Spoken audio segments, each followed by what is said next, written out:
बल्लेबाजों ने भागकर वहां 1 रन और बटोर लिया है। तुषार देशपांडे की गेंद हेनरी क्लासन को, एक लेंथ बॉल थी तुषार देशपांडे की, बहुत ही खराब गेंद और हेनरी क्लासन ने इस गेंद को पहुंचाया सीधा स्टैंड्स में। दर्शकों के अंदर हेनरी क्लासन के बल्ले से आया छक्का।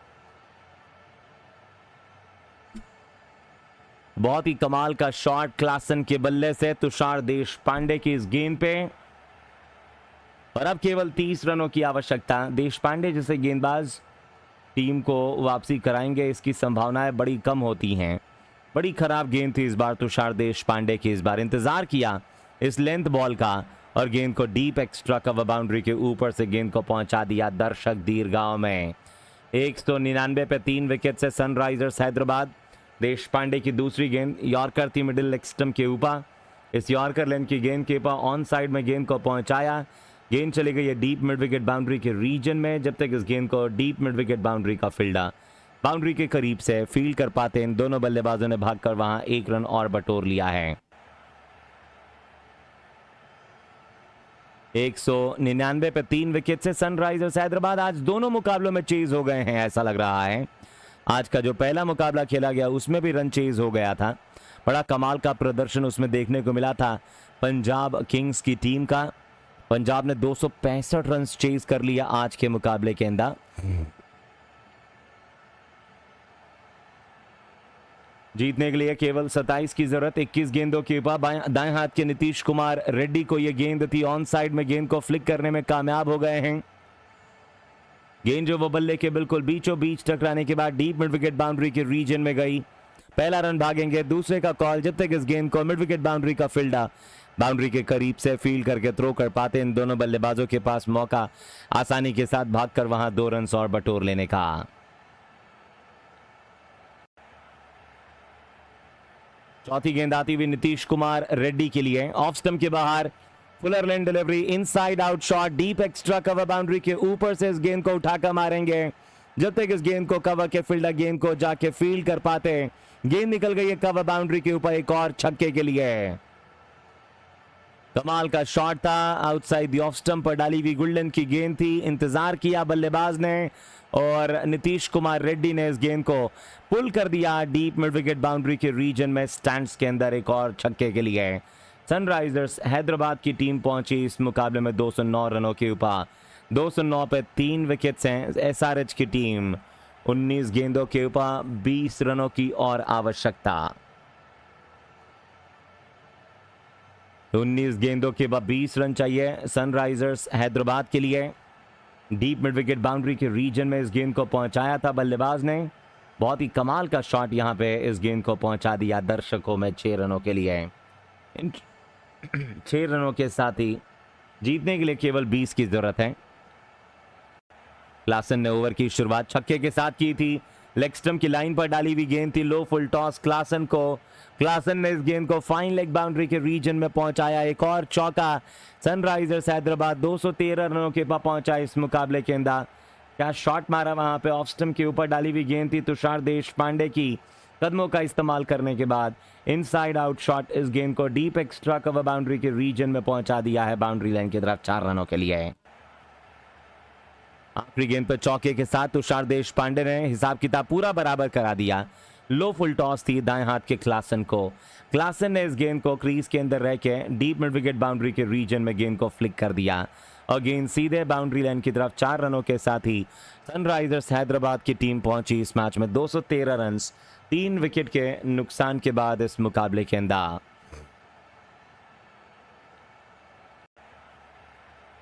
नया ओवर शुरू होने जा रहा है, केवल 16 रनों की आवश्यकता। गेंदें बची हैं 18। तुषार देशपांडे का ओवर समाप्त। देशपांडे के ओवर की समाप्ति के बाद नए ओवर की शुरुआत नीतीश कुमार रेड्डी ने हवा में ऊंचा खड़ा कर दिया और गेंद सीधे दर्शकों में। ये एक और छक्का। सनराइजर्स हैदराबाद की टीम 219 पे पहुंची। 17 गेंदों के ऊपर केवल 10 रनों की और आवश्यकता है एसआरएच को। ब्रिजेश शर्मा ने पिछला ओवर काफी अच्छा डाला था, लेकिन इस ओवर की शुरुआत की पहली ही गेंद के ऊपर नीतीश कुमार रेड्डी को पता था कि ये यॉर्कर आ सकता है, लेकिन इस गेंद के ऊपर हल्का सा क्रीज के अंदर जाके शॉर्ट गेंद का इंतजार किया। इस गेंद को पुल करके मिड विकेट बाउंड्री की तरफ पहुंचाया। 6 रन। 17 गेंदों में नीतीश कुमार रेड्डी 36 पे पहुंचे और आज नीतीश कुमार रेड्डी को सही जगह पे उतारा है। असल में सनराइजर्स हैदराबाद के कप्तान पैट्रिक कमिंस ही बहुत अच्छे हैं, क्योंकि इनको पता है कौन से खिलाड़ी को कहां इस्तेमाल करना है। जैसे सनराइजर्स हैदराबाद की टीम इसके पहले रेड्डी को नीचे उतार रही थी, आज इनको नंबर 5 पे उतारा गया। इस बीच इस ओवर की दूसरी गेंद और यह विकेट गिरता हुआ चौथा। बहुत ही अच्छी गेंद थी ब्रिजेश शर्मा की। सामने दाएं हाथ के नीतीश कुमार रेड्डी इंतजार कर रहे थे इस गेंद का। ऑन साइड में गेंद को खेलने की कोशिश, गेंद जाके सीधे ब्रिजेश शर्मा की पैरों पे लगी। अपील की गई इस यॉर्कर लेंथ की डिलीवरी के ऊपर। गेंद गई सीधा शॉर्ट थर्ड बन के इलाके में और अंपायर ने अपनी उंगली खड़ी करने में बिल्कुल भी देर नहीं की है। थर्ड अंपायर के पास वहां चले गए हैं। ये LBW जो वो चेक कर रहे हैं। ये आइए देखते हैं कि क्या ये LBW आउट हैं या नहीं हैं। स्कोर जो विकेट से इस मुकाबले के अंदर सनराइजर्स हैदराबाद की टीम के लिए 17 ओवर 2 गेंदों की समाप्ति पे हैं। तो अल्ट्रा एज में दोस्तों वहां बल्ले और गेंद के बीच में ऐसा लग रहा है कि कोई संपर्क नहीं नजर आ रहा है। वहां तो गेंद और बल्ले के बीच में तो कोई संपर्क नजर नहीं आ रहा है और बिल्कुल सही निर्णय था मेरे ख्याल से अंपायर का। लेकिन रिव्यू लिया गया है, देखते हैं ये रिव्यू कामयाब साबित होता है कि नहीं होता है। बल्लेबाज को लगता है कि गेंद उनके बल्ले पर लगने के बाद फिर पैरों पर लगी है, लेकिन साफ नजर आ रहा है कि गेंद जो वो जूते पे इनके आके लगी।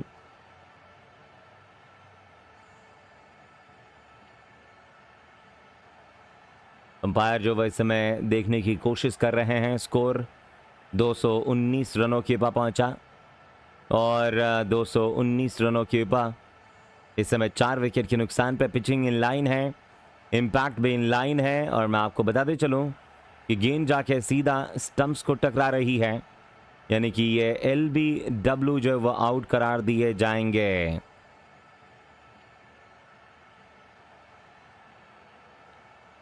तो 219 रनों के ऊपर पहुंची सनराइजर्स हैदराबाद की टीम। नैंड्री बर्गर कर रहे हैं गेंदबाजी को। 3 ओवर की गेंदबाजी में 41 रन दे चुके हैं नैंड्री बर्गर जो हैं। अगली गेंद को लेकर तैयार हैं। सामने आपको बल्लेबाजी क्रीज पे जो वो बल्लेबाज तैयार हो रहे हैं। ओवर द विकेट से दौड़ना शुरू करेंगे। ऑफ स्टंप के बाहर डाली हुई गेंद थी, टप्पा खाने के बाद और बाहर की तरफ गई और इस बाहर जाती हुई गेंद के ऊपर बल्लेबाज ने इस गेंद को डीप कवर बाउंड्री के रीजन में खेला, लेकिन जब तक इस गेंद को कवर बाउंड्री का फील्डर बाउंड्री के करीब से फील्ड कर पाते, इन दोनों बल्लेबाजों ने भागकर वहां 1 रन जो वो और बटोर लिया है। 8 रनों की जरूरत। अगली गेंद को लेग स्टंप के काफी ज्यादा बाहर गेंद फेंकी गई। अनिकेत वर्मा नए बल्लेबाज आ गए हैं। अनिकेत वर्मा आपको नए बल्लेबाज के रूप में स्ट्राइक के ऊपर तैयार नजर आ रहे हैं नैंड्री बर्गर की गेंद का सामना करने के लिए। पहली बार दोस्तों अनिकेत वर्मा जो वो स्ट्राइक पे मौजूद नजर आने वाले हैं। जीतने के लिए 7 रनों की केवल और आवश्यकता इस मैच में जीतने के लिए इस टीम को चाहिए। तो 7 रनों की और आवश्यकता इस मैच में इस टीम को चाहिए, जहां अगली गेंद को लेकर तैयार नैंड्री बर्गर की इस गेंद के ऊपर अनिकेत वर्मा जो वो बल्लेबाजी में तैयार हैं। और लेग स्टंप की लाइन पर डाली हुई गेंद थी। दाएं हाथ के खिलाड़ी को पैरों के पास इस गेंद को निकाल के फाइन लेग बाउंड्री के रीजन में गेंद को खेल दिया गया। जब तक इस गेंद को फाइन लेग बाउंड्री का फील्डर बाउंड्री के करीब से फील्ड कर पाते, सिंगल के साथ ही स्ट्राइक इन दोनों बल्लेबाजों ने रोटेट कर लिया है। सनराइजर्स हैदराबाद की टीम 223 रन 5 विकेट के नुकसान के बाद 6 रनों की जरूरत 10 गेंदों के ऊपर इस मुकाबले में।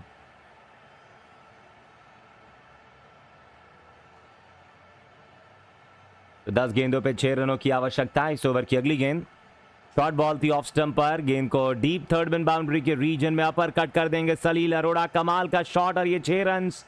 और इस छक्के के साथ ही सलील अरोड़ा ने सनराइजर्स हैदराबाद की टीम को जीत दिला दी है। कमाल का